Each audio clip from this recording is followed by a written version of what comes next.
Dr. Johnny Rice, a Coppin State University assistant professor of criminal justice, is heading a research project in Baltimore, a part of a multi-city effort funded by the Thurgood Marshall College Fund. Rice and his students have been interviewing young men in order to better understand why they get involved in gun violence. Why do young black men have firearms?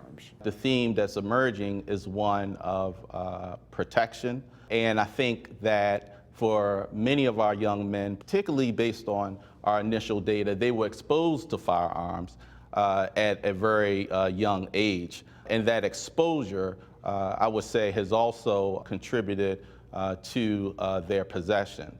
And so they may have grown up in a house where there was easy access. They may have been exposed to an older teenager, be it a relative or someone in their social network who also owned a firearm, and that's how they acquired access. But right now, I think the thing that resonates most, and this is also feedback received from our students, and I've been in the field myself to conduct some of these interviews, is there's a feeling that there's a proliferation of guns in the community, and I will take the risk of being caught with a handgun and getting arrested versus not having a handgun and becoming a victim. I'm going to oversimplify it, but what you're telling me is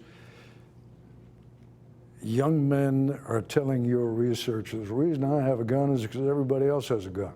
That's part of it, correct.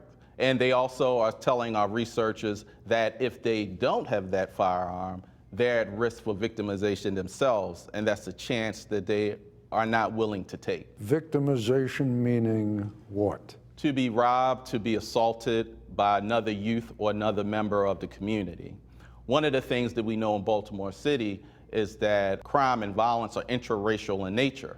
So the majority of black perpetrators to handgun violence are black males. The majority of victims on the other side of that firearm are black males. See if you can pull out anything from what you're, and I realize none of this is finalized.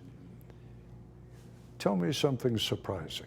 One of the things that has been surprising to me is that the African American men, some of them who we have talked with, have stated that it is in your best interest to not get involved in any conflict that you may see because it is the best way to stay safe.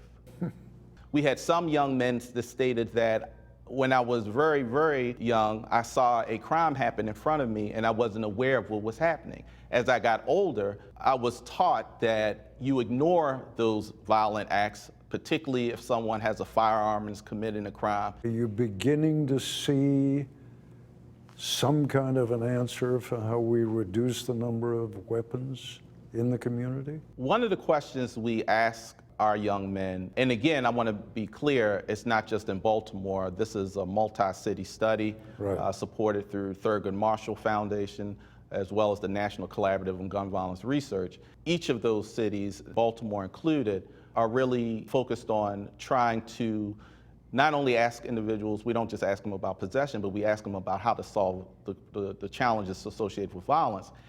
And we've gotten responses that have been somewhat despondent, saying, I don't know, right? Some of the young men. Whereas others are saying they want to see guns off the street, and they believe that more resources, recreational resources, basic needs resources for young people could make a difference. And so organizations such as ROCA, I think, play a key role in being able to not only meet young men where they are, but providing a framework in which they can modify their behavior and feel safe in a way where they don't believe they need to have a handgun.